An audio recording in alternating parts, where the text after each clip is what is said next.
Good morning, everybody. A very warm welcome to the Circuit de Catalunya Barcelona, and welcome to Season 4 of the Ligier European Series, a brilliant championship which has been growing steadily round to round, year on year. And here we are now, the fourth time of asking for Heat 1 of the season. It'll be a total of 12 races through the course of the year. Well, actually 11, because there's this year, with a very special Le Mans in June, just the space for the one event the previous weekend to the 24 Hours of Le Mans, and the centenary year, of course, of that event. But we have to tackle two races here in Catalunya, to the northeast portion of Spain, and it's very early on in the morning here. We're not yet at 9 o'clock for the first hour-long race. Delighted that you can join us, hopefully, for a jam-packed day of ACO rules racing with the Ligier European Series, the Michelin Le Mans Cup, and the first action of the year for the European Le Mans Series. I'm Johnny Palmer. I'm joined as ever by the editor of dailysportscar.com, Graham Goodwin. You got me out of bed in time for this, Graham, and I'm chuffed because this again looks a very special year for the Ligier European Series. It does. Good morning, everybody, wherever you are around the world and tuning in. Beautiful morning here in Barcelona. This is the 4.657 kilometre circuit de Barcelona, Catalunya.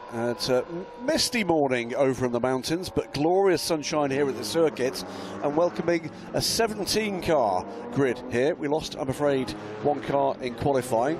But quick qualifying times. Big change this year, Johnny, with the final chicane being eliminated. So it's that sweeping curve coming around turn 14 to complete the lap. This is our starting grid, and those qualifying times with Michelin Stefan in the Team Virage 48 car, 1:44.487. That's about 10 seconds quicker than qualifying times the last time the cars were here, which was 2 years ago, because this was the round they missed last time around. So it is going to be 10 Ligier JS P4, 7 of the very pretty JS2 R GT cars for what I'm sure is going to be a thrilling race.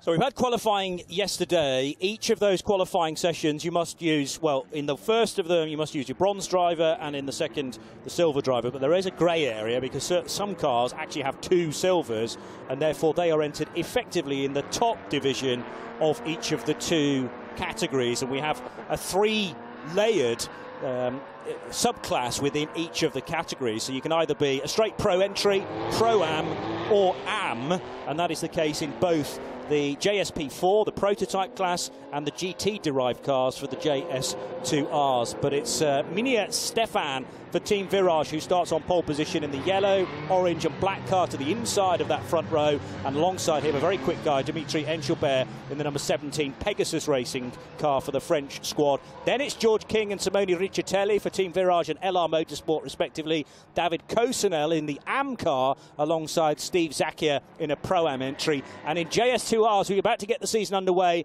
Max Meyer for RLR M Sport will take the run from pole position alongside Julien Lemoine for ANS Motorsport. Season 4 of the Ligier European Series bursts into life with Heat 1 down to this long straight towards the first corner, and a tricky first set of corners, particularly on cold tyres. Will it in fact be a Team Virage 1-2? Because now very squirrely under braking. Here comes George King, but no, around the outside Dimitri Engelbert, but he's off the track. Got to make sure he doesn't take advantage, and therefore the race lead after that run over the sausage curves, and he tucks neatly back into line behind the pole sitter, Michelin Stefan. Yeah, cracking start there. A little bit wayward from the number 17 car. George King there with Simone Riccitelli just alongside, and they're just battling it out for third position. The moment it's gone the way of the young British driver. Spirited start from this top 4 or 5 cars, and they're beginning to just edge a gap away from the number 50 car, the Desarb car, Steve Zacchia. Now, Michelin Stefan did do a few rounds late last year, coming in, I think, was it Portimao or possibly Spa, so he does have experience of these cars and putting that to good use. This is an all-pro lineup, the number 48 car then, that he shares. Well, he will not share it with anybody. He'll need to make a pit stop, but will stay on board for the second portion of the race. Pit stops made roughly halfway through the race, but we've got a long way to go before we get to that phase, as now making a real nuisance of himself, Simone Riccitelli all over the back of George King. They're heading into turn 10 on this first lap. Then we'll get a look of the effectively the new route that we're using here at Barcelona. Much quicker run through turns 13 and then into Catalunya corner itself at turn 14. Already seen, Johnny, signs that this JS P4 battle this season is going to be deeper and fiercer than we've seen before. Spotted the one of the two RLR cars. This is the other car, the JS2 R car, that leads the race. Max Meyer aboard this car. This is, of course, the team that won the championship last year, and the car that's out of the line, if you like, that white car with the orange details. That is Haytham Caragiuli, last year's JS2 R champion, stepping up to JS P4 this season as part of a fabulous prize package provided by Ligier. And he was having the fight with David Cosenel, so it was Haytham Caragiuli right down the middle of the track and outbraking Cosenel then to remain in 5th position. Now Haytham, the Kuwaiti driver, is going to have to try and bridge that gap because the top 4 are starting to break away a little bit. Nice dice behind as well. Steve Zakia down the inside of David Cosenel, but couldn't quite make that work. So the blue front of Cosenel for Pegasus Racing, similar paint scheme to that of Dimitri Engelbert, sitting in 2nd position. There's Cosenel, car 16, leading the AM part of JSP4, ahead of Steve Zakia in the Le Douce Arbe car. And meanwhile, in JS2R, it is Max Meyer of RLRM Sport, just about in front of Fabien Delaplace, the first of 2 CTF performance machines. They have been a problem at turn 5, but I think that's gone away. Someone's had a bit of a moment, but everything all back in order. Already bridging that gap, by the way. Haytham Caragiuli is left that second group, is bridging the gap to this group, a side-by-side for 3rd position there, the 60 team Virage car and the LR Motorsport car of Simone Riccitelli. It is George King and Riccitelli really battling out this final podium position in these early stages, but being reeled in by the young Kuwaiti driver Haytham Caragiuli. Kicking up the dust coming out of that tricky turn 12, which does go on and on. You've got to be very patient before you apply the throttle for the quick burst between 12 and 13, but no need as much, at least, to muscle the car over to the right-hand side to get through what was a very tight turn 13 for last year, not for these cars, but for the other championships that run as part of this package. Now, a little bit wide for George King. He slightly missed the apex there at turn 1, so this would be a good opportunity for Simone Riccitelli in the LR Motorsport car, that orange with dark blue. But actually, Riccitelli struggled to touch through turns 1, 2 and 3 as well, as George King has a long look at the inside of Dimitri Engelbert. And there's also good fighting between another Pegasus car. This is Jordan Meyer, the Frenchman with the red door mirrors, and he is ahead of David Rodrigo in the LR Motorsport cars. He also gained a place on Julien Lemoine. I think he did, and there's another team, LR Motorsport, expanding into both classes this season. There's been a lot of those moves. I think, by the way, the moment we saw it there, we didn't see, rather, at turn 5, looks like it was number 11. Ooh. There's another moment here. That's for one of the JS2Rs, the 96 car, the green and silvered green car. As a result, drops back down the order. That is the CTF performance car of Fabien Delaplace, returning effort there. Once again, George King looking to see whether or not he can force the error for the Pegasus Racing car in 2nd place. It's a strong start here for the young man. Riccitelli hasn't given up. Caragiuli, having put in the fastest lap of the race last time around with a 1:47.631, is still very much in touch with this group. So heading through past the chicane that's not in use this year, into Catalunya corner itself. The famous scoring tower here at Barcelona just visible in the distance as Minea Stefan, the Romanian driver, heads over the line in car number 48. As I say, there'll be no driver change when that Team Virage car comes in. Behind, though, Dimitri Engelbert shares with silver-rated driver Anthony Nara. So that's a double silver entry, chasing the lone silver entry of Stefan. And then George King and Riccitelli. Really nothing between this top 4, and it's about to be a top 5 as Haytham Caragiuli in the white and orange car, number 75, virtually with them. It's another fastest lap of the race from Caragiuli in pursuit of that group. Here's the pack in JS2R. Meyer, I think, has left these guys behind a little. He's a couple of seconds, in fact, he's 6 seconds ahead of Gilles Porret in the CTF Performance number 95 car. But behind that, it is very tight indeed. A group of 4 or 5 cars contesting that, as now we're getting down to a real battle here. George King looking up the inside of the 17 car, didn't quite work there despite the lockup from the Pegasus Racing car. That is a tough entry coming downhill into turn 5, where the road's slightly off camber, and now finding the need to defend but also sort of to attack at the same time. Into Kaiser corner at the end of the long straight is George King. Stays bolted to that left-hand side of the track to make sure there's no way by for Simone Riccitelli, the Italian driver. Yeah, 2 of the 3 Virage JS P4, Team Virage JS P4s this year, on the back of a fabulous winning season, championship winning season from Guillaume Henrion, who moves up to the Michelin Le Mans Cup. We'll be calling that race later today, Johnny. And Team Virage, through that success, have built up their representation in this championship. Side by side, almost there after the moment earlier for the 96 car, recovering. This time, though, George King has managed to make that move down the start-finish straight and is up into second place. It is now a 1-2 for Team Virage. They're going really strongly, the Polish outfit, qualifying first and third. They run first and second, but I still think Haytham Caragiuli could be a threat from 5th place, maybe for the podium. Dimitri Engelbert will be handing to Anthony Nara at roughly half distance, but this is how George King got in front, and it was a daring manoeuvre. He got a good run out of Catalunya corner, turn 14, and onto the long straight, but very defensive from Dimitri Engelbert, edging George towards the pit wall and into the dust. Thankfully, he did give him just about the width of a JS P4 to squeeze through, and it's Virage 1-2. Yep, and it's a change of position as well, a recovery from the number 96 car. That car we saw running off track a couple of laps ago, but Fabien Delaplace reclaims what is 5th place in JS2R and is showing good speed here. New fastest lap of the race goes to the race leader, by the way, 1:46.156, as he tries to just edge away from George King. So Simone Riccitelli still looking a threat in this 4th place, and there's evidence of how flustered Dimitri Engelbert is getting. He's an experienced driver, Engelbert, 37 years old, from Paris and silver rated, but Simone Riccitelli got a few years on the guy he's racing, just 20 years old, from Fabriano in Italy. He's a former GT Italia champion from a couple of years back as well.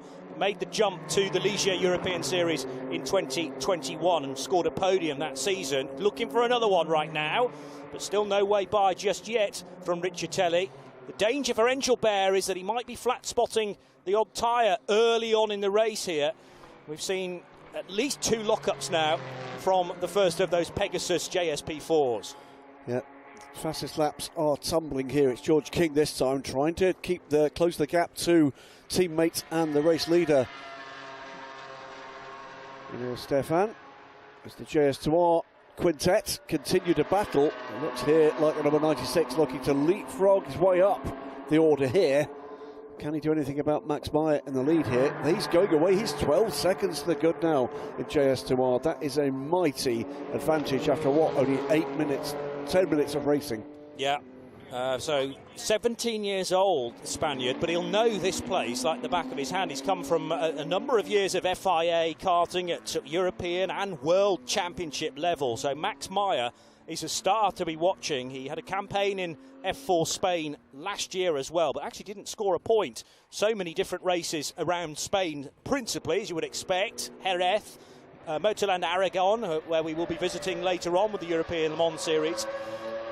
Navarra and here at Catalunya, so he does have track experience. Still no switch around yet for 3rd position, but again Riccitelli looking a real threat, and I don't think Riccitelli's going quite as quick as he would be able to do in clear air, and that is drawing Haytham Caragiuli in 5th position. Look here, the attempted dive up the inside, almost made it there, but not quite enough. There wasn't contact there, I don't think. Sure, you know, there might have been a slight touch. Should have been a kiss on the way out this corner, but it just didn't quite get the move done before the advantage switched to the right-hand corner. Bit of a snap there from the Pegasus Racing number 29 of Jordan Meyer. Still, by the way, the top 2 cars overall as we watch this JS2R battle. That position's changed back again between the 96 and the 43, the LR Motorsport car taking advantage. So no shortage of drama in this pack, Johnny. Should say, by the way, the 48 car, the leading car, the lead is under a second now with another fastest lap of the race from George King. And the leading car has had a warning for driving standards at turn 1, so has to really watch it in defence of this position. George King is closing this gap. Yes, without a doubt. Second year for the, I think now 22-year-old Essex man. It was a delight to catch up with him yesterday evening and find out a bit more about what has been a very short journey to this level of motorsport through Mazda MX-5 racing in the UK, and a second year in the championship, and more experience with the car and the circuits is going to pay dividends. He's done a couple of Dubai 24 hours along the way as well. Started in 2021 in Dubai in a BMW M240i. So he's done some tin top racing as well as prototypes. But yes, that going back to that snap for the Pegasus racing car, Jordan Meyer. So we've got a Max Meyer spelt with an A, Jordan Meyer spelt with an E, but we'll often speak about probably Meyers battling each other, as now just behind in the 42 car, Julien Le Mans in the ANS Motorsport car. ANS, a team you will know from elsewhere on this package in the Michelin Le Mans Cup, but good to have ANS as part of the Ligiers this year as well. And this is for second, third, and fourth and fifth indeed in the AM category for JS2R. The ANS is just ahead of everyone else, but CTF Performance lead the AM division, second place in class. So great battling in both classes still. We said we thought we might see this, a bit more depth and a bit more battling. It's another place taken there for the recovering 43 car. I've been at the back of this pack. Now there's leapfrog past two of them. So the 43 car of David Rodrigo now up into fourth place in JS2R. Has to bridge a gap to this pair, the orange and the blue cars ahead, but then way down the road, we've barely seen anything of him. Max Meyer is now, what is that, 12.5 seconds to the good. This is the battle between the 0-4. So that's the HP Racing by Monza garage car for Georgios Kolovos of Greece, and he has behind him the 11 car for Rei Wang, also a Monza garage car. So HP by Monza garage and the straight Monza garage entry, very similar paint schemes for both. And that marks a recovery from the Taiwanese driver. It was him that had the problem early in the race at turn 5.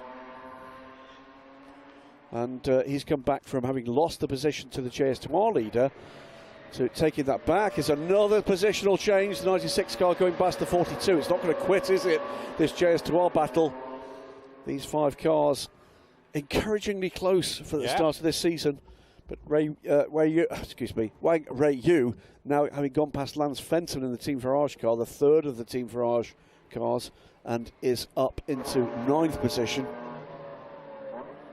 But a lovely new paint scheme for the Le Douce Arbre entry in JS2R. That's the 86 car for Jacques Nicolet, lone driver, drive for Jacques. So again, he'll need to come in for a pit stop, and the minimum pit stop reference time somewhere between 27 and 34 minutes into the race, but there'll be no driver change. This is the scrap though, right at the sharp end, and George King, having got in front of Dimitri Enchelbert, has now set the crosshair, the target, to the rear of his teammate Minea Stefan. A good internecine battle here between the two Virage cars. Yeah, remember, this might be the same team, but there are absolutely no team orders. These cars operate as absolutely different squads. George King can just get a sniff of a possibility of maybe of a hint of the chance of a first race win here, and he should be encouraged by the pace he's managed to squeeze out this car in the early parts of the race. An intriguing racing career so far for Romanian Minea Stefan. Karting back in 2011. He also was part of the Formula BMW talent pool in 2012, but has had some time away from international motorsport to the tune of a decade, pretty much, and then came back again in the Ligier European Series last year from Targa Vista, Romania, and a big talent again, Stefan. So this is going to be a really interesting dice, not only in this race alone, but I think all season long Yeah, this pair, by the way, pulled away over 5.5 seconds last time around from the chasing pack in JS P4. This is, if you like, the second pack further back down the order. The two Monza Garage entered cars. One, as Johnny quite rightly says, the number 4 car shown as 04 on the number panels there. Entered by HP Racing by Monza Garage. Stellar group of nations represented amongst the drivers as well. From around the world, it's certainly far and away from just a European series in terms of the drivers on display. Here comes the change in position. The number 11 car goes back and makes that look pretty easy. Wang Wei is up now and into 8th position. Big gap though, 20 seconds before he can get on the back of the next group. Monza Garage, who did enjoy a couple of home races last year, 4 actually if you count all the ones we had in Italy, but just down the road from where they're based at Monza and the Royal Park. We were racing there last year. Sadly, as it stands, we're not going to be visiting Italy at all, because the plan was to go to Imola next month, but those races will not happen now because of extenuating circumstances. Some building work continuing in the paddock area for Imola. Yeah, Imola set to welcome Formula One, and the building work in preparation for that has somewhat overrun in the paddock. So tragically, we're not going to get to go to our favourite gelateria this year, Johnny. Yeah, that is a big disappointment. It's something I think there'll have to be something with Stewart's inquiry about. Into traffic, by the way, now, the leading pair. And so far, that's not affected the race lead. George King just settling in there, biding his time, and potentially waiting for the next gaggle of traffic, which is not going to be that far away, I'd say within a couple of laps. And there's going to be some rather more challenging numbers of cars to deal with for the leading pair of Ligier JS P4s. That said, all of a sudden, looking rather racier here, the 60 car. Very different line into, through and out of the turn there. The pair of them come into and through turn 5 now. It is a stellar display here across the paddock in Barcelona.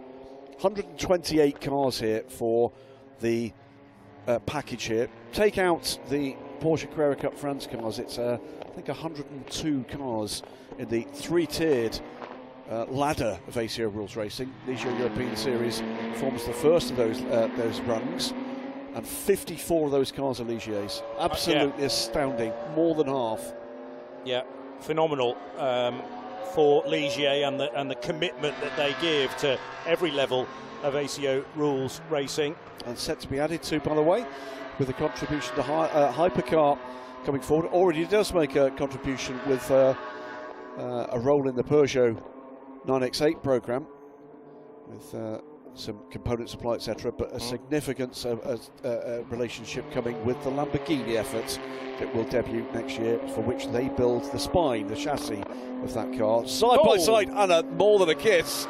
That was Jacques Niclet, sorry, 96 car, beg your pardon. So that's Fabien Delaplace on the inside for CTF Performance, and Julien Lemoine.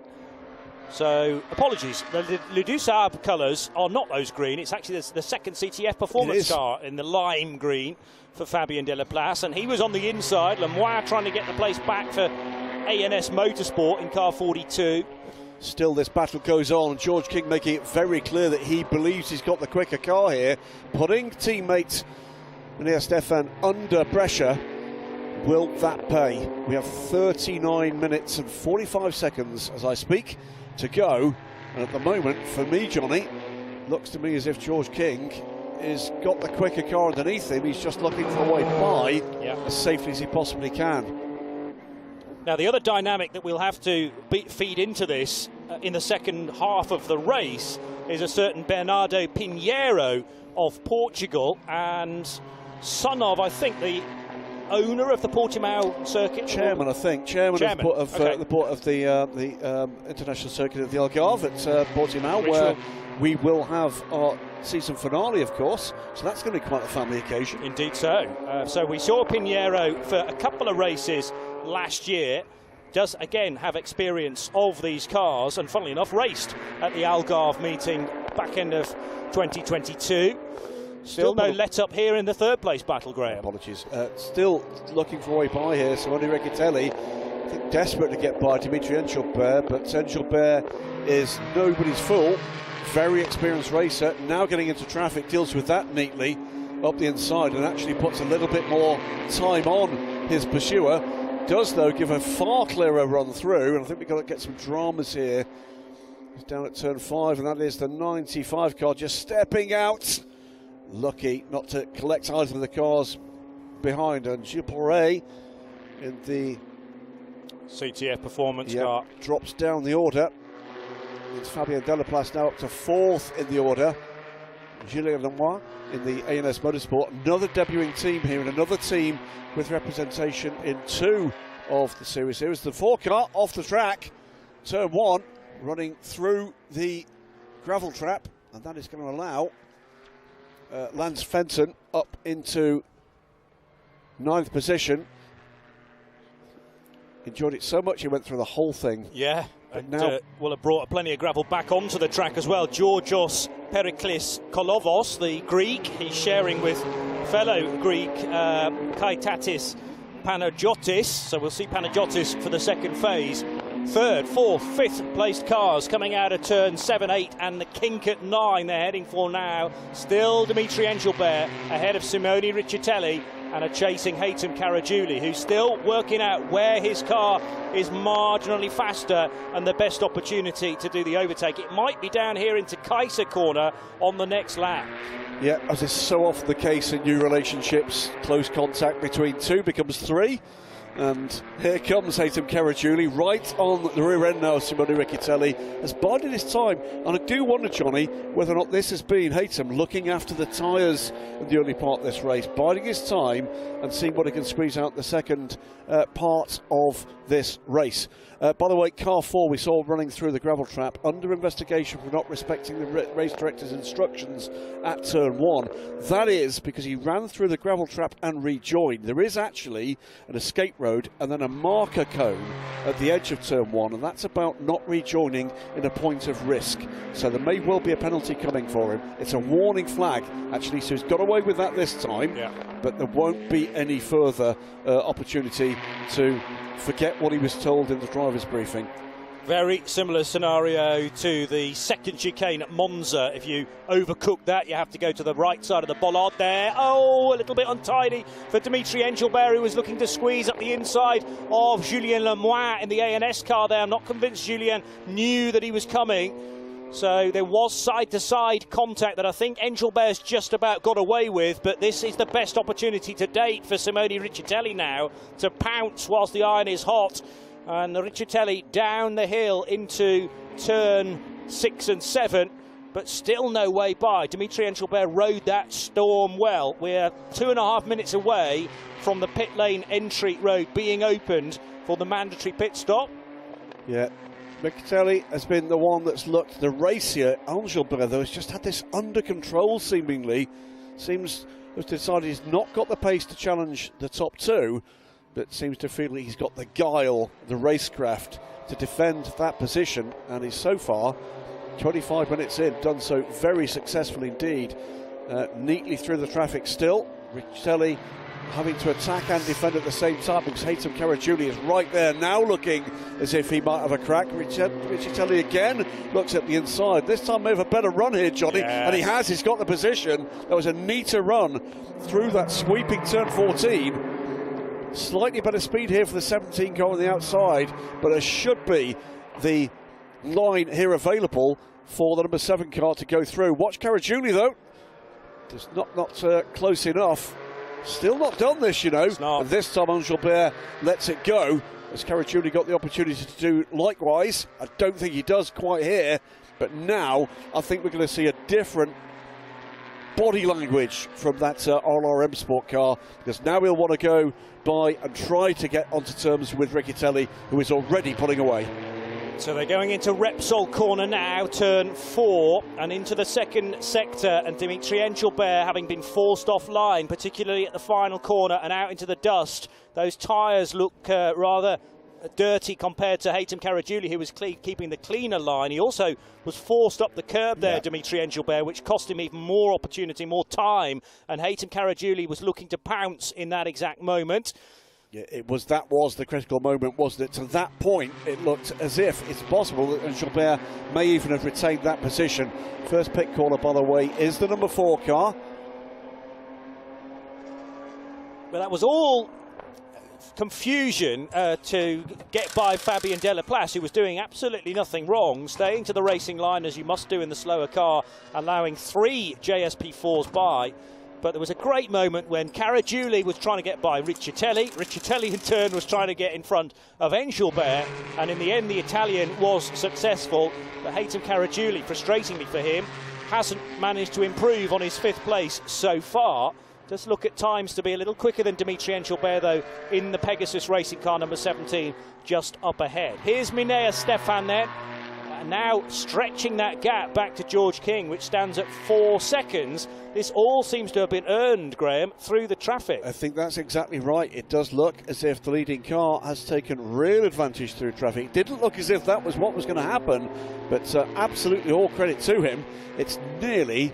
Well, it was just over 4 seconds last time. Lost just a smidge there with that last bit of traffic, but George King seemed to have had a bit of a hold-up. Here's the gap now with the leading car in JS2 R. First sight for a while of the number 10 car. What is the gap now? 25 seconds, Max Meyer ahead of the Pegasus racing car of Jordan Meyer. There's a comedy line in there somewhere. I'll find it, trust me, by the end of this season. You've got a whole season to get there. I'll make some notes. Comedy mining. Indeed, yeah, get the notebook out. Right, so again another lock-up for Dimitri Engelbert, downhill into turn 5. That is a part of the circuit that arguably the Frenchman is struggling a little bit. And Kuwaiti driver who's done a lot of racing in the UK, again looking for a way by into Kaiser corner, tighter line. The 75 looks the more manoeuvrable of the 2 cars at this stage. Yeah, Caragiuli in the off-season in Europe took part in the inaugural endurance race in his home country of Kuwait. Splits his time between London and Kuwait. He comes to the pit lane, and so he will make the pit stop from 5th position. Number 1 car, Hans of Lans Fenton, also on pit lane. That will be a driver change across to Kevin Madsen, both American drivers in that number 1. This is George King, makes his stop. And seat insert in hand for George's teammate, who's about to get on board the Team Virage machine then. So this is new driver climbing on board, Bernardo Pinheiro, as mentioned. So a good opening stint there for George King. I think that's progress from last year, Johnny. Yeah. It was, we saw George show real flashes of speed, but perhaps less consistency than we've seen so far this morning from him. That was actually a pretty impressive stint. Not quite as impressive though as Minea Stefan, who is powering around, approaching the 30-minute mark in just a few seconds. At the moment, almost 18 seconds to the good as away comes Kevin Madsen in the number 1 car, one of this trio of yellow with the orange and black. The orange highlights and the black rear, if you like. Team Virage livery. 48 car coming through turn 14. Is it going to be this time to the pits for the race leader? The answer is no. One more lap at least. So a mighty advantage at the moment. But the team will need to convert his on-track excellence in the pit lane. Encouraging signs so far for this season's Ligier European Series. Major changes in terms of the teams, the drivers, the splitting classes. A much stronger full season JS P4 contingent. And for Le Mans, as we saw last year with amazing racing in the Ligier European Series at Le Mans, it is only one race and it will take part on test day, the weekend before the 24 hours, but expecting more than double the number of cars that we've got here this weekend in Barcelona. Yeah, the opportunity to race on the full circuit at Le Mans for relatively inexperienced drivers, surely too much to turn down. There are still spaces available on that grid. Yeah, I did ask, but for whether or not we could share a car, but apparently we're hopeless. Okay, well that is fair comment. It's absolutely fair comment. But it's a big track, and you know, if we drop back from the rest of the field, it might look to others that we're leading. Yep. And you know, have stretched away. The fact that we're a lap back, that's just mere detail. I know some guys, bit of Photoshop, we can make that happen. Exactly. They could probably fit us in with a few hypercars as well in the same frame. So pit stops continue on. It is a relatively short pit stop window, so you'll have probably 3 laps to attempt to get in whilst it remains open, and it's all about when you enter the pit lane. If it closes mere seconds behind you, that's okay. It will still remain a legal pit stop. Watching is the 48. It does pit now. Here we go. 28 minutes to go, and from the lead, after a very good stint indeed from Nir Stefan, comes in with 17 seconds to the good. Still had a couple of minutes of the pit stop window remaining open, so a lap time around here is 150 if you're really pushing on. 145.2 is the current. I beg your pardon, yes. Yeah, that's the big change this year. Now, we didn't have the cars here last year. This was the round that they missed out, but back in 21. At this point in the race meeting, something like 10 seconds slower. It's made a massive difference. Plus, of course, last year the cars did get a power boost as well, so that's made another difference. Out, by the way, was our leading car in JS2 R. I think may have lost the lead, you know. Oh no, because the leading car is now the 96 that has not yet pitted. Which is the green CTF performance car of Fabien Delaplace, number 96. He's also sharing with Laurent Piquet, so 2 bronze-rated drivers there. If you're wondering how the Pro-Am and the Am categories, subcategories feed in, all the cars are the same. They're all the same spec. But the Am and the Pro-Am bits, that's determined by your driver makeup. So if you've entered as a lone bronze or a double bronze, you're an Am. A bronze-silver combination is Pro-Am, and then anything else, so single silver, double silver, that means you're in the top class. Yeah, just noticed there the number 10 car previously from the lead. Simon Butler joins the race. The racing reverend with us for the season in Ligier European Series after a half season in Michelin Le Mans Cup last year. So Simon from the UK, from Hampshire in the UK, is a vicar. And he races cars. And I understand that it was the racing initially and became a reverend a little later in life. But great that his day job allows him the chance to do some motor racing as well. So engine restarting on the number 48 car as Bernardo Pinheiro is not wasting any time at all in dramas though for the 48 car, which is now stopped in pit road. I heard it fire, but it's not gone any further. This is still Nir Stefan. It's finally moving, but was that a reset? He popped the visor of the helmet up there to make sure he could see all of the dials and the buttons on the dashboard. And clearly the car not very responsive at all. Did he get a call to say you still need to take some time in the pit lane? I think it might have been a minimum pit thing. I think that might have been what it was. Remember, minimum pit stop time in this race, and you cannot head back into the race breaching that time, and it's measured from pit in to pit out, not the time you sit stationary by the garage. So if he got the word in his ear to say, hang on, we still need to let some seconds tick by, as now we're about to see a change between the RLR M Sport car number 75 up the inside of now Anthony Nara in the 17 machine. So it's Ian Aguilera, the British/Mexican driver from Guadalajara, Mexico. He's only 16 years old, Ian, and has spent a couple of seasons in the UK racing in Ginetta Juniors. He has indeed. Big step up to this category, though. It is. Was telling me there's been some dramas in that Ginetta career so far, but what a lovely kid. I mean, his English absolutely excellent. And before anybody asks, no relation that we're aware of. Although, funnily enough, does get called Christina quite a lot in the paddock. Does he? There's a surprise in motorsport. Yeah. Well, I have to say, if I was part of the team, I'd be straight on that. All right, Christina. Genie in a bottle. Anyway, we'll move on. The 16 car coming down pit lane. This is Yuki Tanaka. For a second time. Yeah. So trouble here for the 16 by the look of things. door may have been open. I think that's what it was. The car is being held and released now, so door on the right side of the car was not secured. And probably didn't get a black flag with the orange spot on it, but if that had persisted, it may well have been reported to the stewards to rectify it. It's also a massive distraction if the door's not latched correctly. So Yuki Tanaka heading back into the race, but being heavily delayed by that. Second place in the AM division of the category, but so lost time. So with the pit stops now served, the order, it is still the 48 Team Virage car.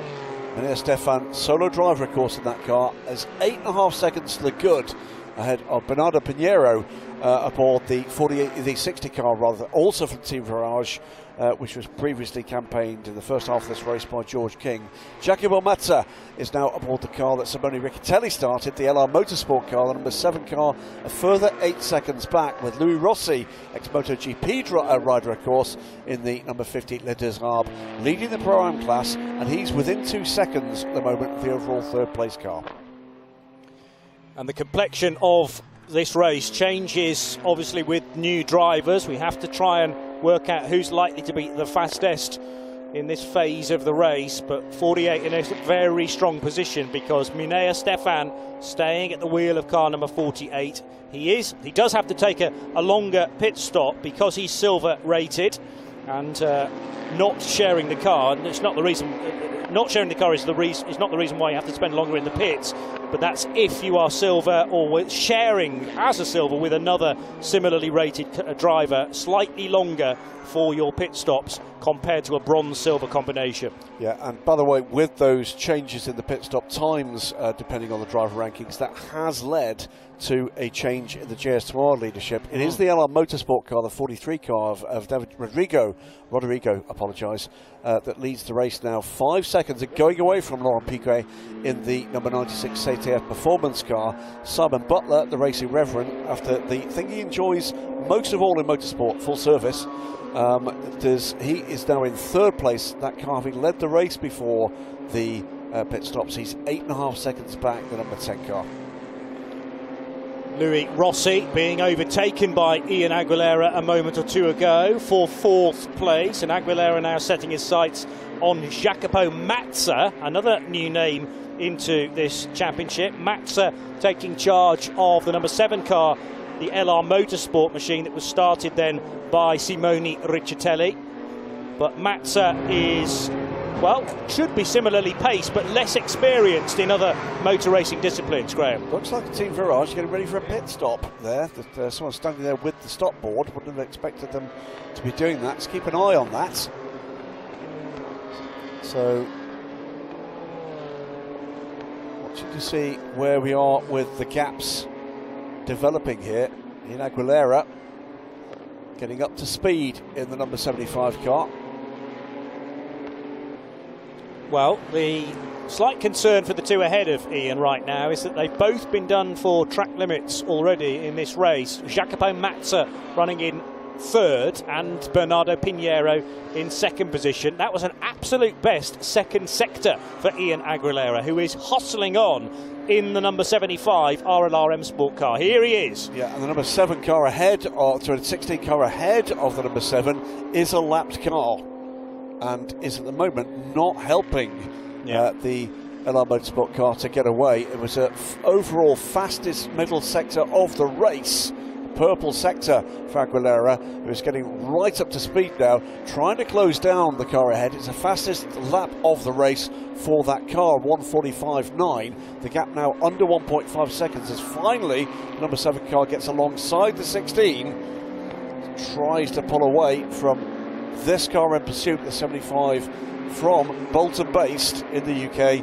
RLR M Sport. Winners last year in JS2 R, step up with Haytham Caragiuli sharing this car with Ian Aguilera, who's now looking to do what the LR Motorsport car managed to do into the final turn.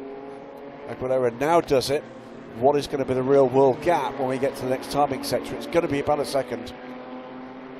So Yuki Tanaka, who had to take that extra pit stop, remember, because the not latched door. So Tanaka a lap down. Don't get that confused with it being in the fight with the 75 car. But great to have Tanaka racing with us after so many years with Dijon Racing in the Super GT Championship, racing the big Godzilla car, the Nismo Nissan GT-R in GT 300. So again, this is some adjustment for the Japanese driver at Pegasus Racing.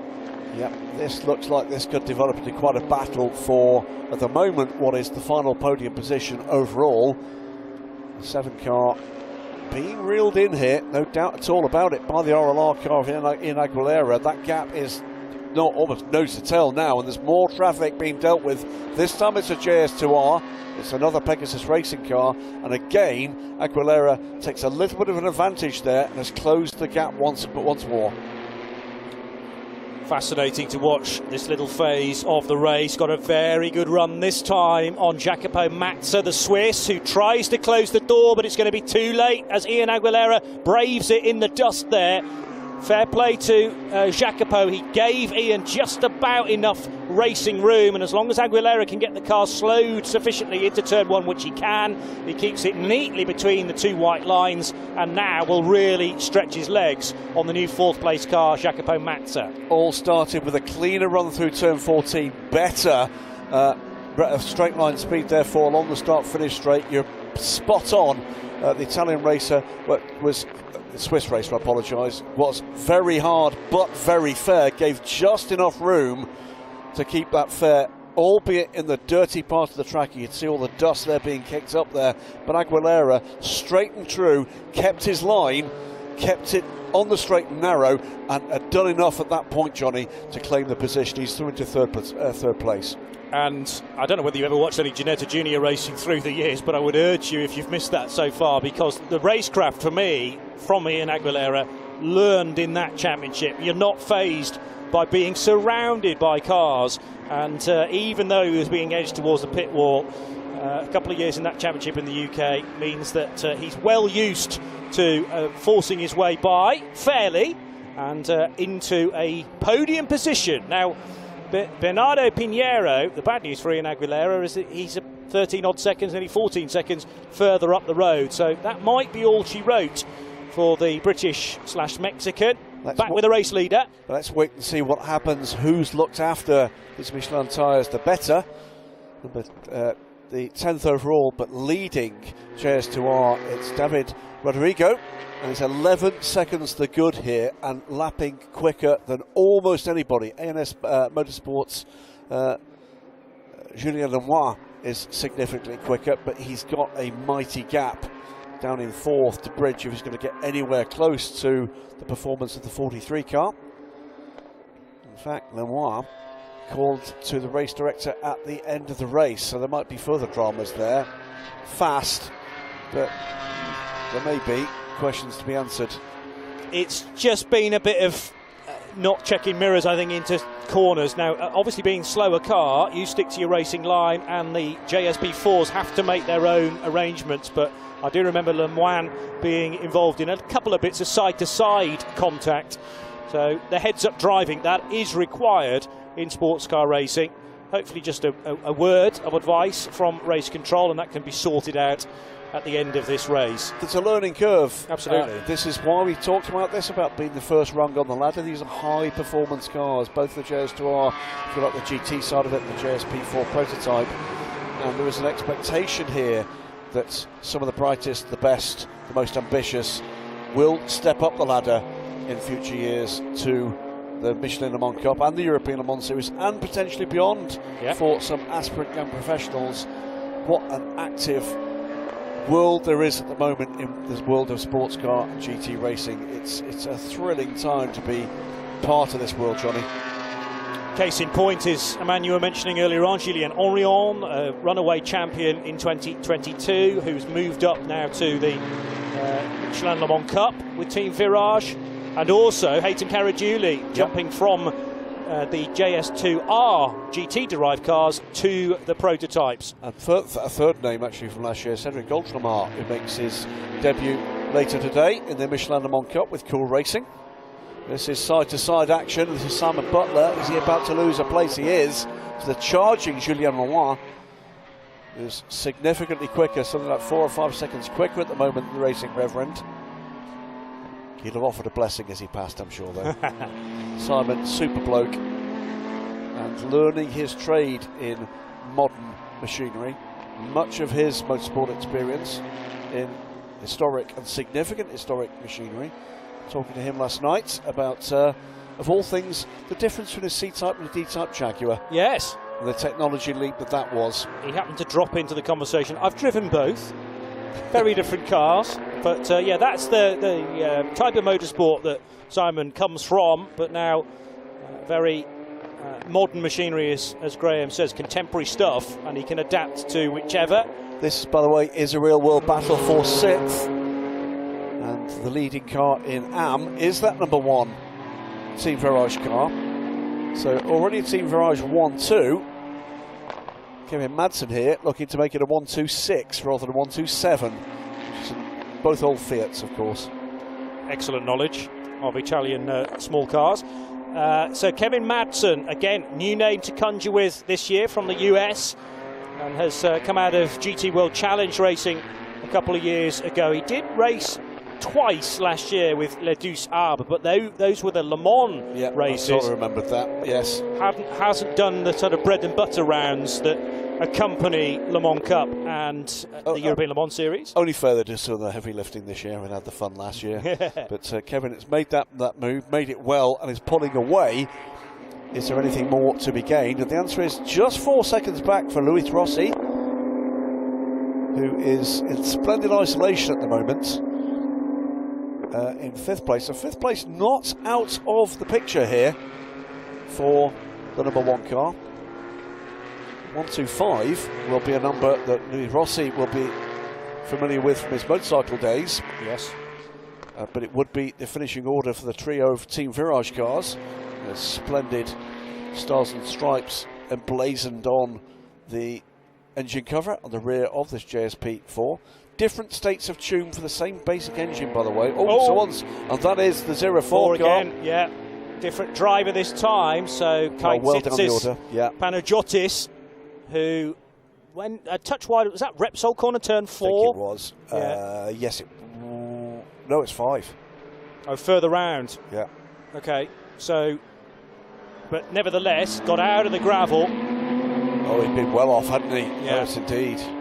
It was turn 4, exit turn 4, and then down the hill into turn 5. So brake pedal maybe slightly too long, just hitting that marginally too late, and now has rejoined in, well, right in the frying pan of pressure here, if you like. So Kevin Madsen is just tucked in behind. He splits the battle here. This is the battle for 5th, but it's got the Greek driver between it. So Kevin Madsen's going to be keen to get by as quick as he possibly can. The lapped all-black car in between, because the target is that 50 car ahead. Indeed. And therein lies 5th place.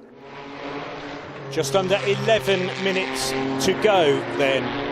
And these races, always last year, were an hour-long plus a lap. So that's hopefully will make it slightly easier for the teams to know exactly when the finish is going to happen. Good speed from the recovering Greek driver, though, and he's now looking for a way back to unlap himself on Luis Rossi. Is this the opportunity for Kevin Madsen, then, as the gap's created by the Monza Garage car? Yeah, it really did compromise, didn't it? Rossi's run out of turn 1. That's allowed Madsen to get right with him, and now it's nibbling away at the rear of the 50 car. Looks to have the quicker car underneath them. Goes to the inside this time. There's not going to be room there unless Rossi gives it an opportunity. He does. There's room.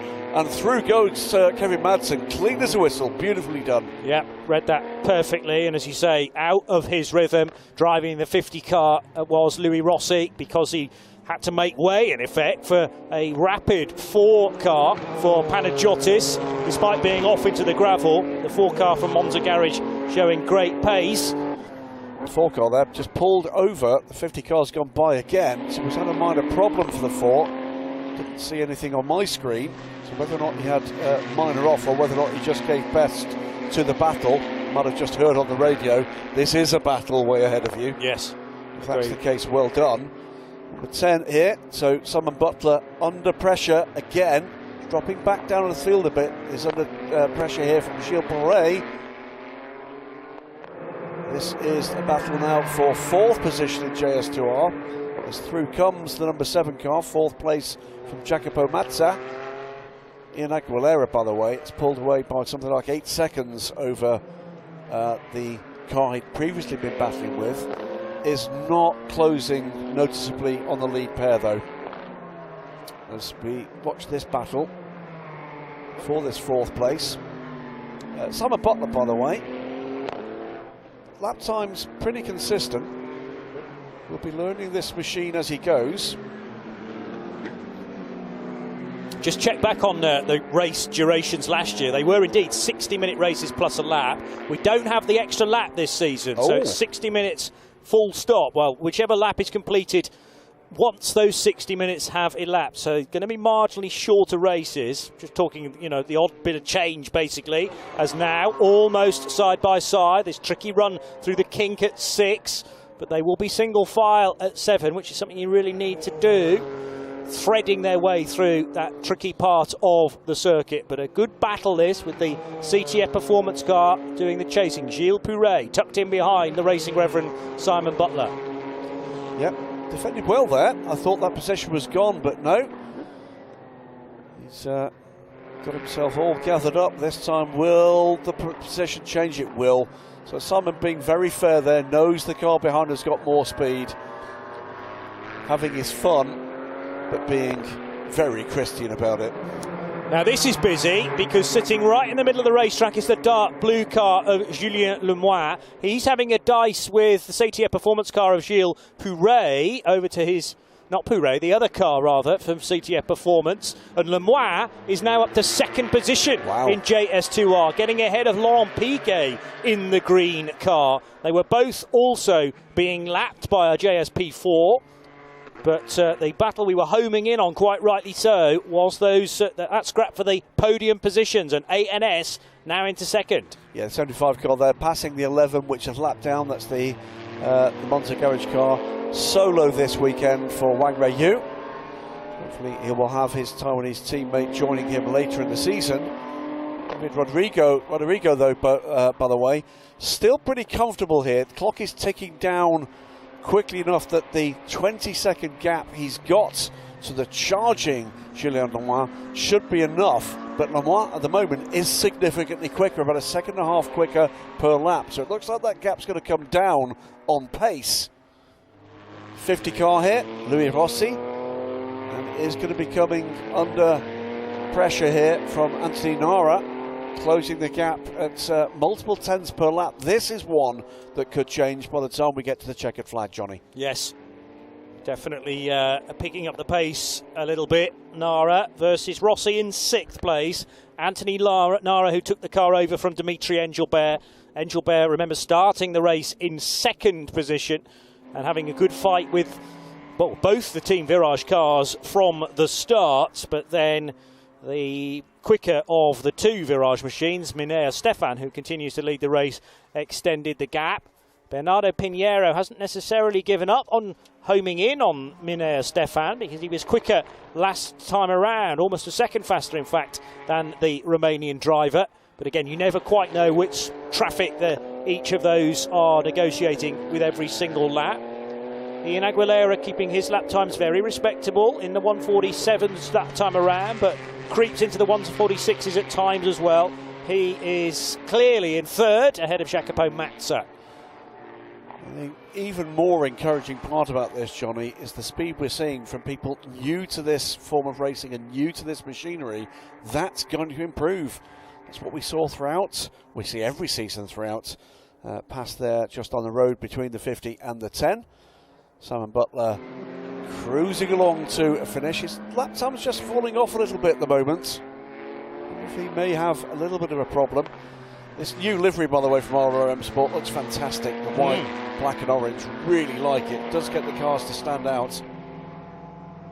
And is that carried across for the RLR cars in the other ACO championships, or is it just a Ligier paint scheme? The one of the two Ligiers we'll see in the European Le Mans Series carries that exact same livery. The other car happily continues to carry the Feldmeier colours of Horst Feldmeier. Of course. Who's back. So, yeah, we will see this colour scheme on a Ligier JS P320 in qualifying and in the race for the European Le Mans Series. Qualifying to look forward to a little later on, and then it's an 11 o'clock start local for the European Le Mans Series. So remember, 4 minutes to go, but yeah, lots more entertainment to come this weekend from Barcelona. Another race to come here with the Ligier European Series, qualifying and the race later today for the Michelin Le Mans Cup, and of course qualifying and the race for the European Le Mans Series tomorrow. It is a ram-packed full paddock of world-class stuff here, and thoroughly looking forward to the meaningful track action throughout the day. So keep an eye on timings and on where you can catch up on all this. All of it live and free on YouTube. All of it with Johnny Palmer and myself. And for Michelin Le Mans Cup and European Le Mans Series, a new name and face and voice to the broadcast with Steph Wentworth joining us in pit lane, and we're delighted to have her. Yeah, very excited indeed, getting her teeth into a new season with the ACO Rules Racing, so we'll look forward to that a little later on. Now, what happened a moment or two ago for the 43 car? Down at turn 1, that was. That's the leader. Yes, so David Rodrigo maybe feeling the timing pressure, let's say, for Julien Lemoine, because he is about 10 seconds adrift, but the team will be keeping him up to date with that gap. It's more like 13 seconds, actually, but that won't have helped matters. So an indication on the tyre wear, perhaps, over the last hour. That gap was 20 seconds, so the gap is coming down, but being managed, I'm sure, by the race leader. It's been a great run from the number 43 squad. Here's the 48 car, the leading car, being reeled in here, you know, by Bernardo Pinheiro, and reeled in quite quickly. Yeah. We're running out of time. It's 2 minutes and 20 seconds to go, but that gap is under 4 seconds now, Johnny. Yes, and Pinheiro will be wishing that we were still running last year's rules, in that he'd get an extra lap at once the hour was up, but no longer the case. This lap plus 1, I think, for this race. So what can be done here? But this gap is coming down. I'm raising the tone of my voice because it's got potential if the 48 car has got any kind of trouble whatsoever. The sector times seem to indicate that he hasn't, but that gap is coming down. Now, coming out of turn 5 and 6, Minea Stefan, the good news for him is that there's no traffic to distract him, at least for the next sector or so. So he should have a clear run, I think, to the end of this lap. And then we're inside the time that it takes to circulate around the Barcelona track. So we will have one lap at the completion of this current one for Minea Stefan, who leads by 3 and a bit seconds. But he will, on this phase of the track, be able to peer into the mirrors and see a car similarly coloured to his own, the teammate Bernardo Pinheiro. But as Graham Goodwin's already made the point, they are very much separate entities and will be dicing and duelling for this race victory. Also watching, by the way, the JS2 R lead. It's coming down in chunks. That may be a problem for that 43 car. Gap is under 10 seconds. We have only got a minute to go, but it's going to be about when they cross the line here. And another second gone in the first sector. So is there a problem in JS2R? We'll soon find out. Gap for the overall lead is 3.2 seconds with just this lap to go. I think there's enough there for Minea Stefan, unless his tyres have just gone away. Yeah, well, I think that's the problem for David Rodrigo. It's got to be tyres, because he's already had a moment into turn 1 not too long ago. He's lost another second and a half in sector 2. That could go.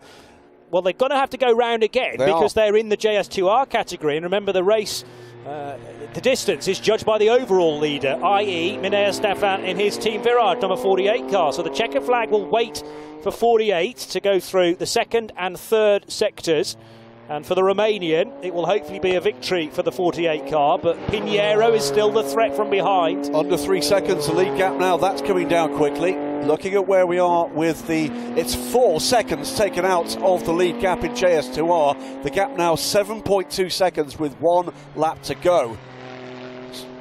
So it's fallen off a cliff, hasn't it? It really has for David Rodrigo, the Italian new to the championship, and Julien Lemoine, a shot in his arm here, because he must realise this is not done and dusted yet.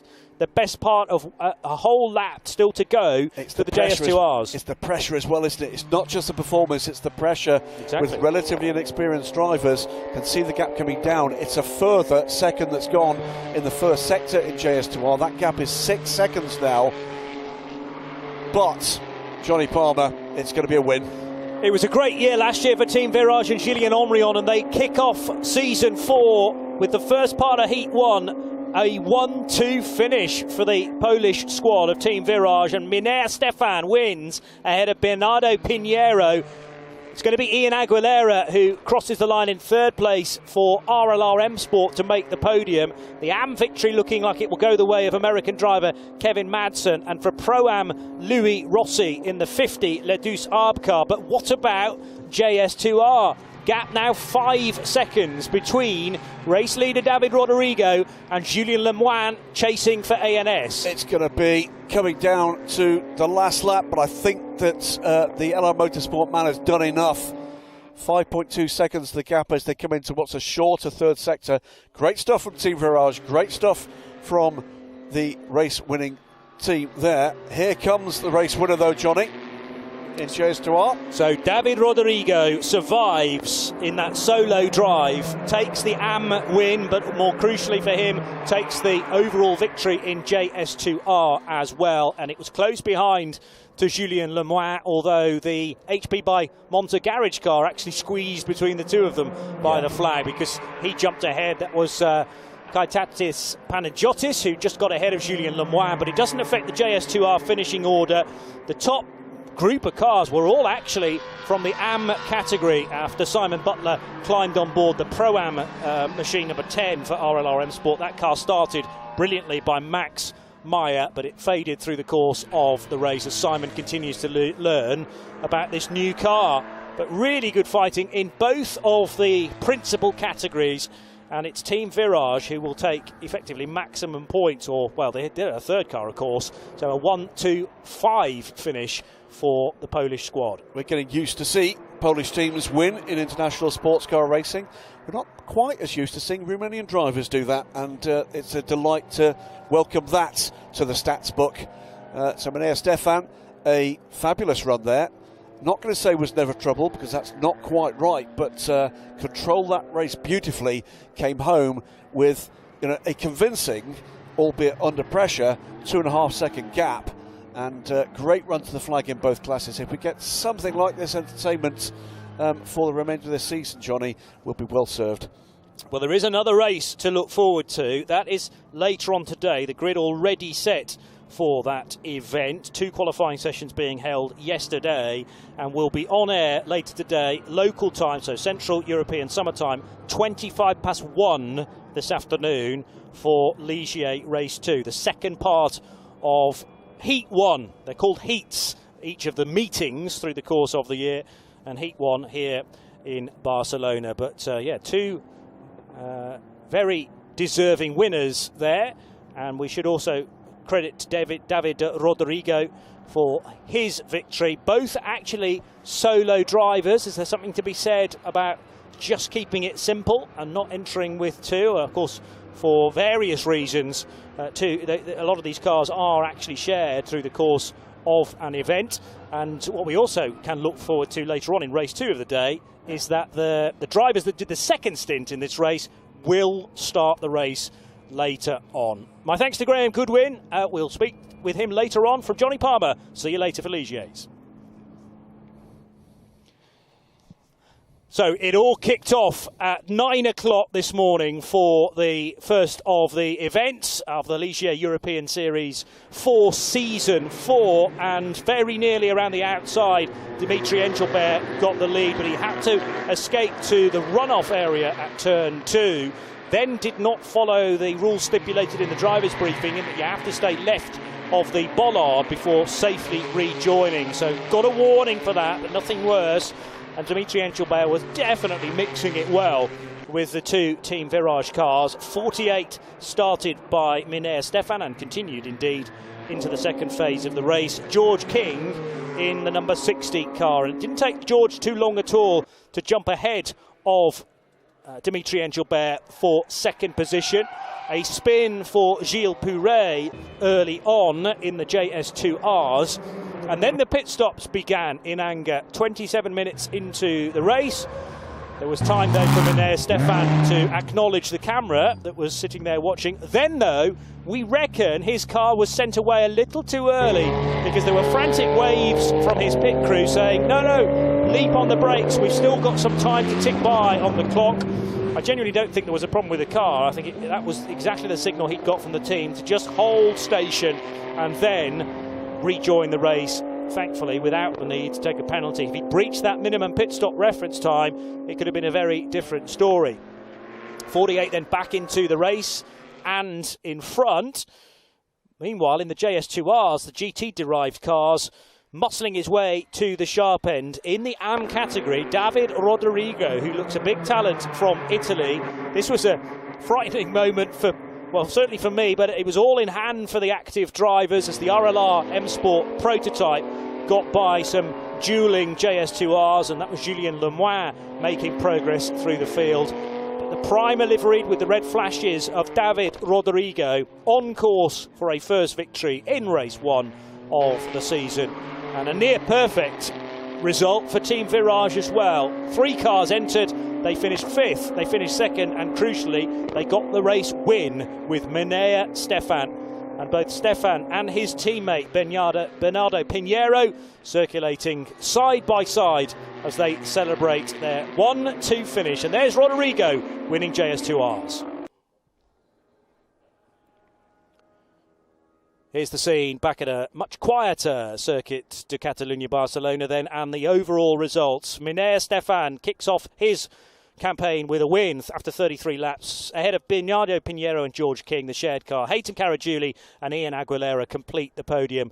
And in JS2R, it's David Rodrigo on the solo drive for LR Motorsport that wins from Julien Le Mans. Le Mans was very close, just over 5 seconds behind in the end. Fabien Delaplace and Laurent Biquet, who finished second in last year's JS2R Championship, they get their points scoring starting early. 15 points going the way then of the 2 French drivers for CTF Performance. It's going to be a busy day here at Circuit de Barcelona Catalunya throughout the course of the event. Be sure to join us later for Ligier Race 2 at 1:25, but we're on air before that, 12:25 for Le Mans Cup qualifying. We'll see you for that. Bye for now.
ceremony, race 1.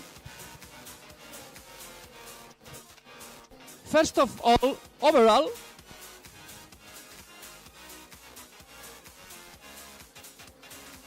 third position for Aitam Karajuli and Ian Aguilera.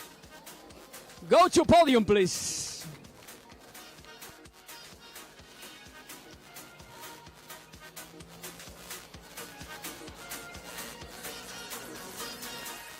Second overall, Piñero and John King.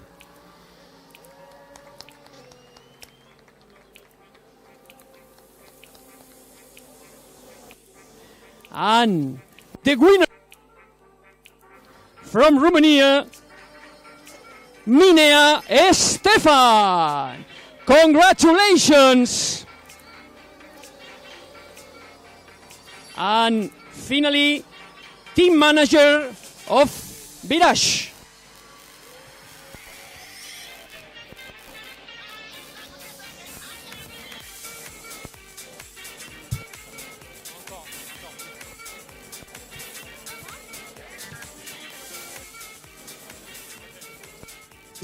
Overall podium. First race, remember, second race, 1:30, 60 minutes as well.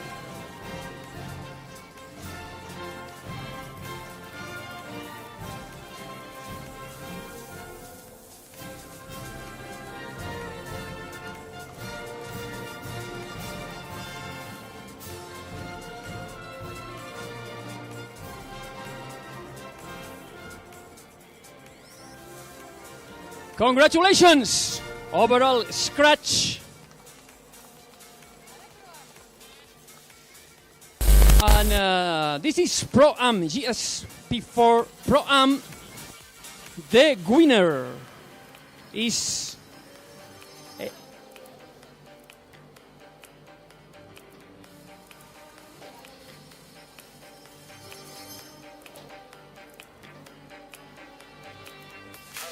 the trophies are ready. Thank you very much. And the winner,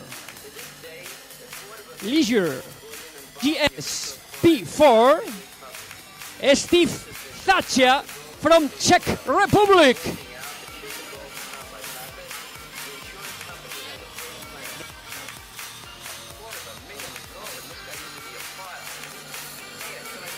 Switzerland, Steve Thatcher. Switzerland, Steve Thatcher is the winner. And Luis Rossi from France, they are the winners.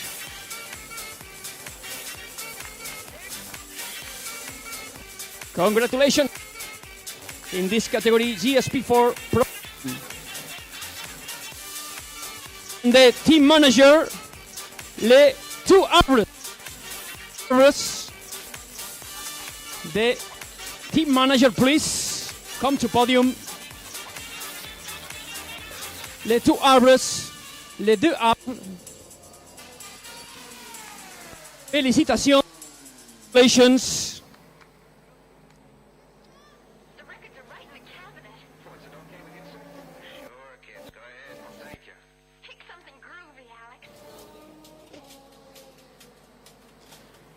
Les deux arbres d'éléphants. Félicitations. Category GSP. GS. The champions, Lance Fenton from USA and Kevin from USA. Congratulations, champs.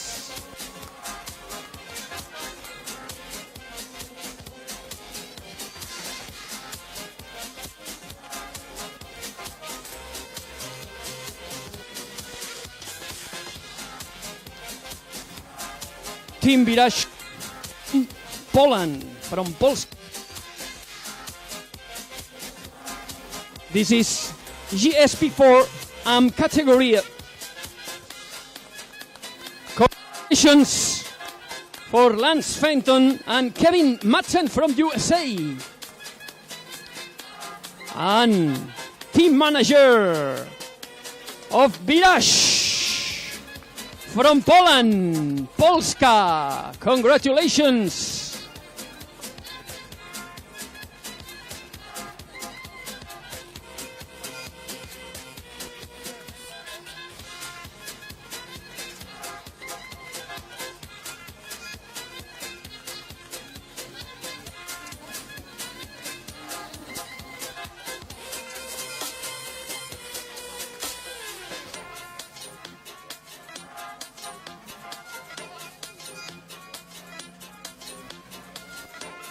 Next category.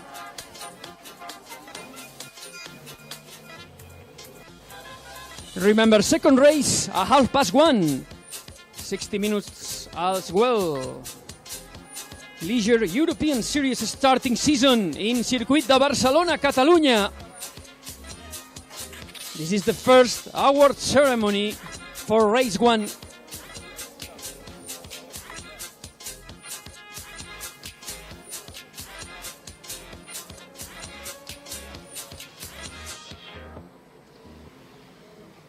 Next category, JS2 R. Third overall, Fabien de la Place et Laurent Piguet de la France, from France.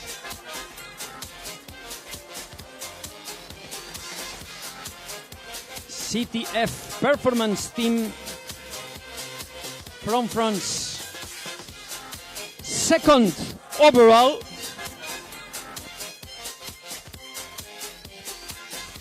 Le Mans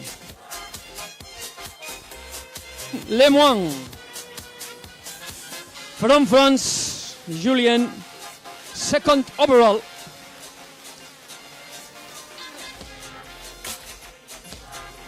And the winner, David Rodrigo, Italia. Bravo, campioni! David Rodrigo is the winner in JS2 R. Congratulations!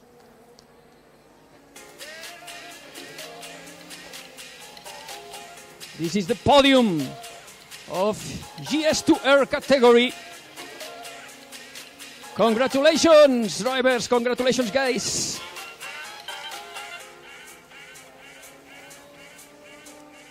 And one member, the winner, the team winner is EL Motorsport, one member of LR Motorsport.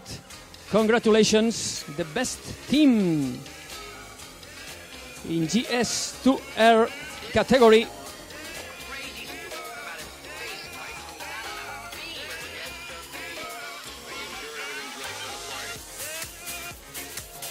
Congratulations, all of them.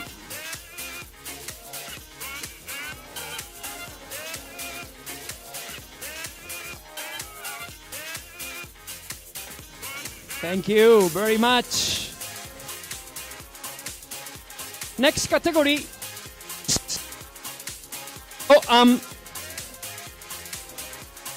The winner.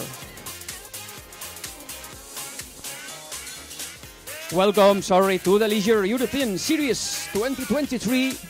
This is awards ceremony race 1. Remember, second race, 1:30. 60 minutes also. Starting season, open season in Circuit de Barcelona, Catalunya. Yes, next category, JS2R Pro-Am. The winner are Simon Butler and Maximus Meyer. Simon Butler from Great Britain and Maximus Meyer from Spain. Felicidades, congratulations.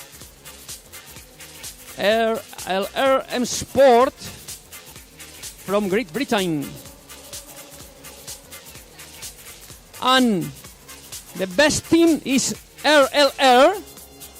Please, we need a member of this team in podium. RLR team, one member. Thank you very much.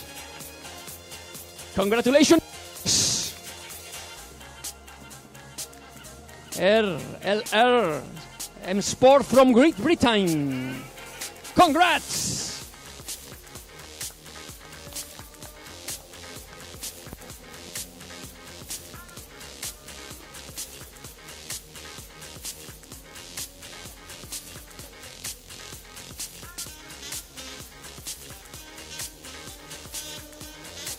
Sunny day to open the starting season in Circuit de Barcelona, Catalunya. Last trophies for this race. Remember, second race, 1:30. Last category, JS2 R. The winner is David Rodrigo from Italy. Bravo, campeoni, felicidades, congratulations. And please, one member of LR Motorsport.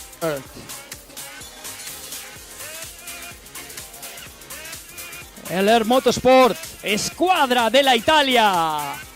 Felicitaciones, felicidades, congratulations. Thank you, everybody. See you. Approximately 2:30. Thank you very much. See you later.